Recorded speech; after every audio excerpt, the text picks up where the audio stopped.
Welcome back to our YouTube channel. आज हमारे साथ एक वेल नोन पर्सनैलिटी हैं, उत्तर प्रदेश पुलिस के SP cyber crime Triveni sir, जो कि अपने आप में इनको इंट्रोडक्शन की नीड नहीं है। तो आज सर से हम उनकी बायोग्राफी जानेंगे। सर, आपका इंट्रोडक्शन तो मैंने दे ही दिया, लेकिन फिर भी मैं जनता हमारी जानना चाहेगी कि आप बेसिकली अभी क्या हैं करंट में। देखिए, मैं एसपी साइबर क्राइम हूँ उत्तर प्रदेश पुलिस का। मेरा काम है उत्तर प्रदेश में जो साइबर क्राइम हो रहा है उसको कंट्रोल करना, उसके इन्वेस्टिगेशन में डिस्ट्रिक्ट पुलिस को मदद करना, उनके खिलाफ रेड कराना, उनको गिरफ्तार करना, केसेस रजिस्टर कराना। कुल मिला के साइबर क्राइम के शिकार लोगों के लिए हम लोग काम करते हैं पूरे स्टेट वाइड, और इंटर स्टेट दूसरे राज्यों से समन्वय बनाना, केंद्रीय एजेंसियों से, इंटरनेशनल एजेंसियों से समन्वय बना कर काम करें, ये मेरा काम है। सर, आपका नेटिव प्लेस जान सकते हैं? मैं मूलतः बलिया ज़िले का मुड़ियारी गांव का रहने वाला हूं। मेरा थाना मनियर लगता है और मेरी प्रारंभिक शिक्षा गांव से ही हुई थी। हाई स्कूल में 9th से हम लोग हॉस्टल में आ गए थे। बलिया का जो गवर्नमेंट इंटर कॉलेज था उसके हॉस्टल में 9th से लेकर के, उसके बाद से फिर मैं इलाहाबाद यूनिवर्सिटी में बीए करने चला आया। उसके बाद नौकरी लग गई, पुलिस में आ गया। हमने सर कई जगह देखा है कि आपकी लाइफ बड़ी स्ट्रगलर रही है।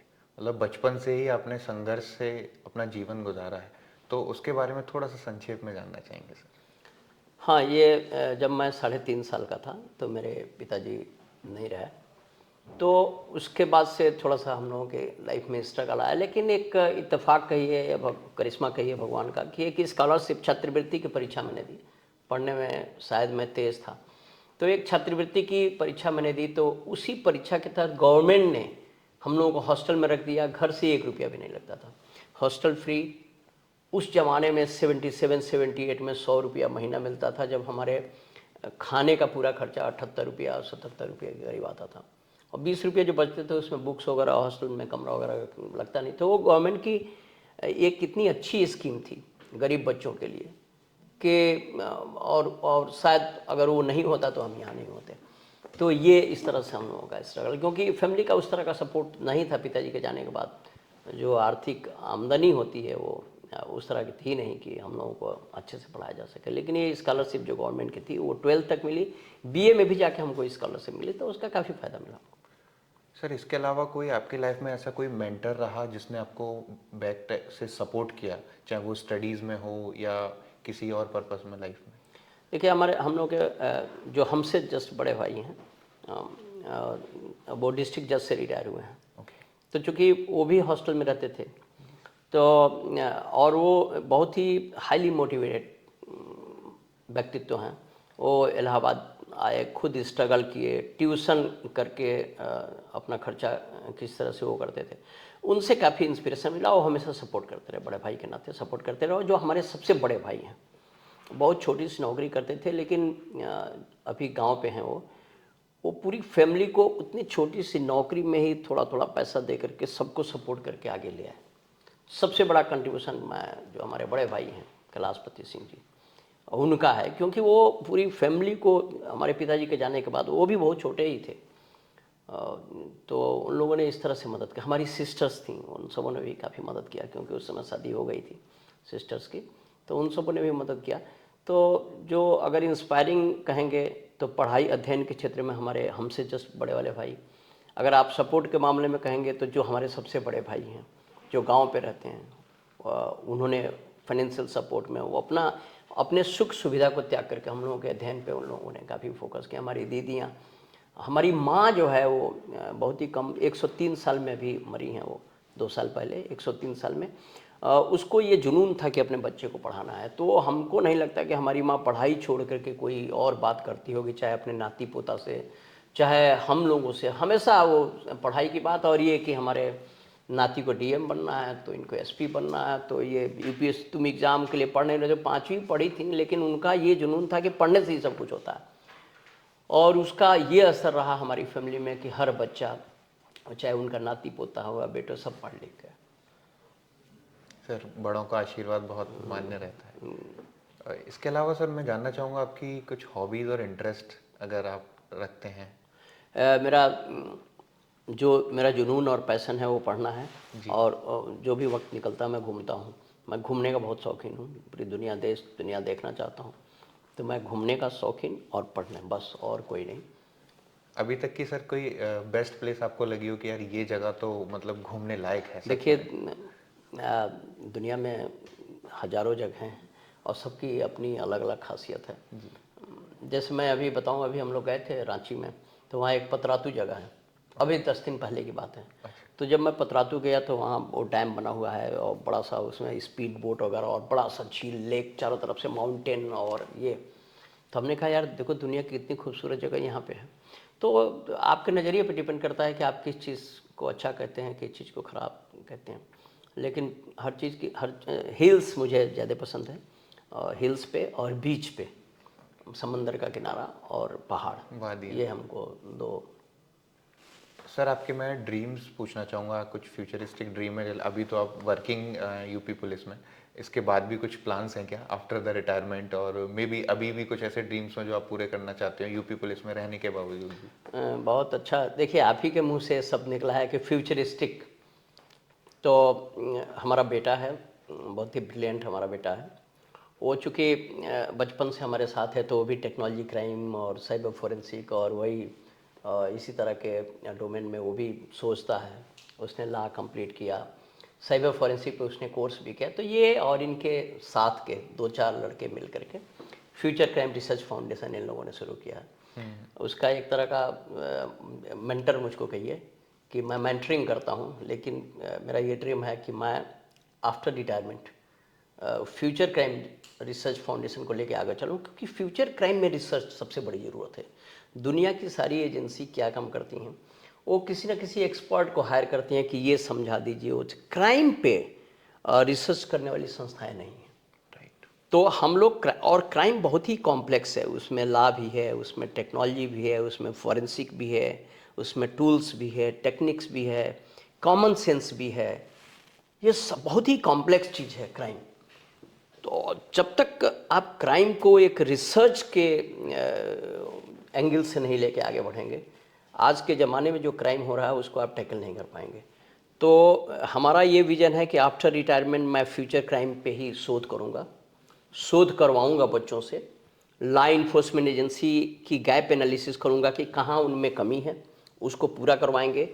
कानून में और रेगुलेशन में क्या और कुछ होना चाहिए ताकि ये क्रिमिनल्स पे लगाम रखे, इस पे भी हम रिसर्च, मतलब पॉलिसी इंटरवेंशन में भी हम काम करना चाहते हैं। गवर्नमेंट को एडवाइस करना चाहते हैं कि आखिर ये जो टेक्नोलॉजी क्राइम की दुनिया है, टेक्नोलॉजी क्राइम को, ये जो साइबर फ्रॉड है, इसको रोके कैसे, ये साइबर क्राइम को रोके कैसे, ये तो नया चैलेंज है। और इसमें मैं जितने भी यंगस्टर्स हैं जो पढ़ने वाले हैं, मैं ये कहूँगा कि वो खुद भी सोचें कि साइबर क्राइम डोमेन में रोकने के लिए क्या करें। केवल ये नहीं कि अवेयरनेस, अवेयरनेस तो है ही है, हमारे रिसर्च के ढेर सारे डोमेन्स हैं। टेक्नोलॉजी पे ही आप कुछ करिए, लॉ में ही कुछ आप सजेस्ट करिए, पॉलिसी प्रोसेस में ही कुछ सजेस्ट करिए, गवर्नमेंट को एडवाइस करिए कि हम ऐसे कर सकते हैं। नई नई स्कीम, नए नए पॉलिसी के बारे में सोचिए। बहुत बड़ा डोमेन है, इस पे हम आफ्टर रिटायरमेंट मैं सिर्फ और सिर्फ इसी पे काम करना चाहता हूँ। सर इसी से जुड़ता एक सवाल है कि फ्यूचर क्या है साइबर सुरक्षा का या साइबर सिक्योरिटी का? ये टेक्नोलॉजी इतनी बढ़ रही है आजकल, आर्टिफिशियल इंटेलिजेंस आ गया, तमाम तरीके के बहुत सारे क्राइम्स भी हो गए। इस पे आपकी सर कुछ राय मैं जानना चाहता बहुत ही सही आपने सवाल किया। देखिए, आर्टिफिशियल इंटेलिजेंस का ज़माना है, हर चीज़ एआई इनेबल्ड है। तो हम अपनी सुविधाओं पे तो ध्यान दे रहे हैं कि हमारे लिए कोई एक नया एआई राइटर आ जाए और राइट कर दे, हमारे लिए कोई एआई टूल आ जाए जो समराइज़ कर दे, मुझको पूरा न्यूज़ ना पढ़ना पड़े, उसको समरी दे दे। एआई हमको बता दे कि कौन खाना जो है, हमारे क्या लोगों की क्या हैबिट्स, मतलब हमारी ज़िंदगी के हर क्षेत्र में एआई का इस्तेमाल शुरू हो गया है।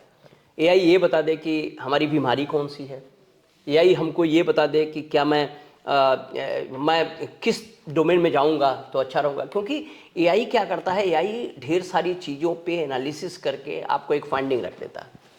तो इस आर्टिफिशियल इंटेलिजेंस के ज़माने में अब आप इसके डार्क साइड के बारे में सोचिए कि इसका मिसयूज कैसे होगा। साइबर क्रिमिनल्स मिसयूज एआई का कैसे कर रहे हैं। अब आपने देखा कि जो डीप फेक की हम बात कर रहे हैं कि आपकी सिंथेटिक वीडियो एआई से बना दे रहे हैं। सिंथेटिक फोटो बना दे रहे हैं, सिंथेटिक ऑडियो बना दे रहे हैं और क्राइम कर ले रहे हैं। अभी वर्चुअल किडनैपिंग, अमेरिका में हुई वर्चुअल किडनैपिंग, बच्चे की आवाज़ क्लोन कर दिया और मम्मी पापा से फिरौती ले लिया, रैंसम ले लिया। सीनियर अधिकारियों की आवाज़ क्लोन करके, डीप फेक यूज करके, उनकी आवाज़ क्लोन करके जूनियर से पैसा मंगवा लिया गया। ये दंगे फैलाने वाले इस तरह के वीडियो वायरल कर दिए जा रहे हैं। तो एआई का जो डार्कर साइड है, जो निगेटिव साइड है, वो बहुत ही भयावह है। डिफेम कर रहा है जो, हाँ, डिस इन्फॉर्मेशन कैंपेन चला दिए जा रहे हैं, मिस इन्फॉर्मेशन का फैक्ट्स को तोड़ मड़ोड़ के सोशल मीडिया में वायरल कर दिए जा रहे हैं एआई के माध्यम से। तो ये आज के टाइम में लॉ इन्फोर्समेंट एजेंसी के सामने, पब्लिक के सामने ये बहुत बड़ी चुनौती है, गवर्नमेंट के सामने ये बहुत बड़ी चुनौती है। और ये तभी होगा जब हम एआई को कंट्रोल करेंगे। आर्टिफिशियल इंटेलिजेंस को कंट्रोल करने के लिए, रेगुलेट करने के लिए कोई पॉलिसी फ्रेम वर्क बनाना पड़ेगा हमको। तो अगर हम बनाएंगे तभी, अदरवाइज आप एआई तो अब सारा, पहले कितने जॉब्स चले जाएंगे चैट जीटीपी की वजह से कितनी हाँ, सारी चीजें। अब तो हर चीज़, अब हम साइबर सिक्योरिटी के बारे में सोच रहे हैं कि हमारा साइबर सिक्योरिटी में हमारी मदद कर देगा एआई, बिल्कुल मदद कर देगा, बता देगा, पहले ये अलर्ट दे देगा कि ये मालवेयर आ रहा है, ये इन्फेक्शन आ गया, ये चीज़ आ रहा है। लेकिन अब एआई के थ्रू हम मालवेयर भी तो क्रिएट कर सकते हैं, Obviously, क्योंकि चैट जीपीटी में आपने देखा, मालवेयर क्रिएट करने के लिए प्रॉम्प्ट दीजिए, वो मालवेयर क्रिएट करके आपको दे देगा। तो जो उसका नेगेटिव साइड है, जो दूसरा साइड है, उस पर ज़्यादा फोकस करने की जरूरत है। सर मैं ये जानना चाहता हूँ आपसे कि अभी तक आपने बहुत सारे केसेस सॉल्व किए, कोई ऐसा केस बताइए जिसमें बहुत मतलब मशक्क़त लगी हो लोगों की, मतलब काफ़ी मैन पावर भी लगी हो, माइंडसेट भी लगाओ कि यार ये चीज़, ऐसा क्राइम कहाँ से निकल गया। कुछ ऐसी जानकारी अगर आप देना चाहते हैं। देखिए, 2-3 केस मैं बताऊं कि एक केस मैं कर रहा था, आज से 8-9 साल पहले की बात है, 2017 की शुरुआत, फरवरी में। मेरा बेटा आया, कहा कि पापा आप एक काम करिए, आप इस स्कीम में पैसा लगाइए और आपको हम मंथली इतना देंगे। और उसमें 7th में पढ़ता था, 7th-8th में पढ़ता होगा। मैंने कहा ये कहाँ से सुना? तो उसने कहा कि एक सोशल ट्रेड कंपनी है जो ऐसा कर रही है। और तो मैंने कहा जब ये सोशल ट्रेड कंपनी का ये फर्जीवाड़ा जो है स्कूल के बच्चों तक पहुंच जाए, इसका मतलब कि काफ़ी सीरियस बात है। फिर मैं उस केस पे काम करना शुरू किया।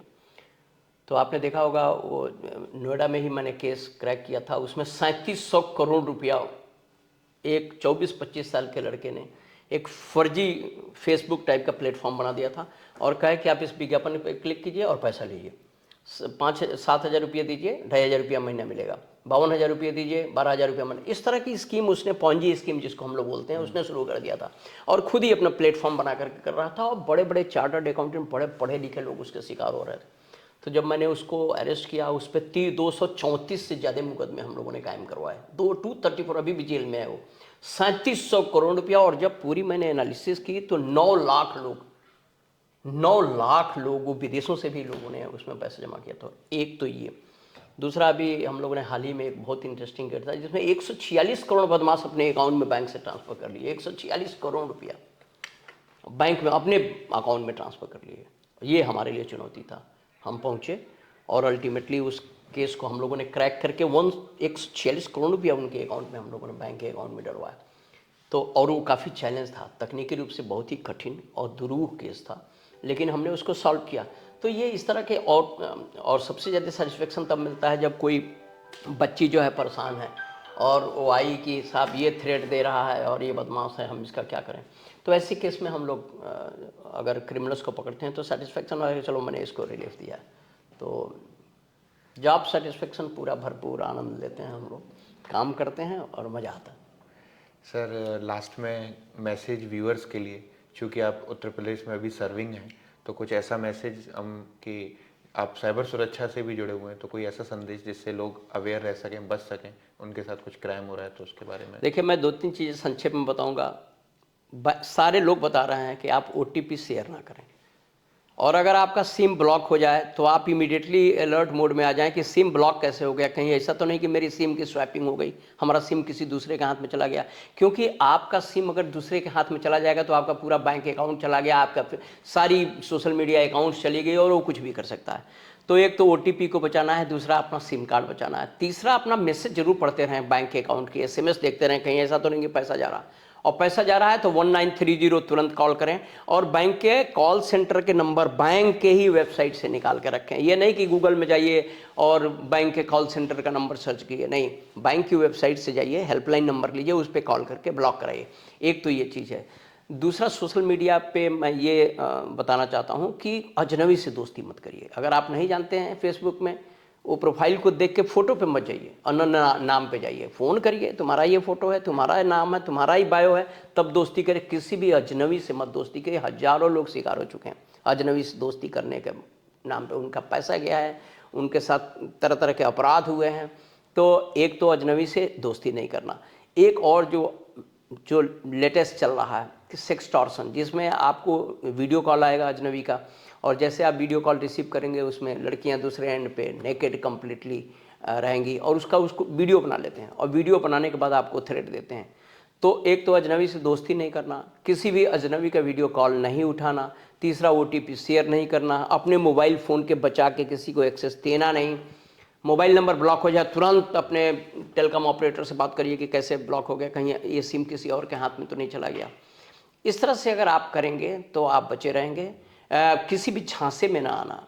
आपको व्हाट्सएप पे तरह तरह के लुभावने ऑफर, इन्वेस्टमेंट के नाम पे, निवेश के नाम पे, पार्ट टाइम जॉब के नाम पे आते रहते हैं। आप कतई इन सब झांसों में ना आए। हजारों लाखों क्रिमिनल्स यही सब काम कर रहे हैं, और धोखाधड़ी के शिकार हजारों लोग रोज़ हो रहे हैं।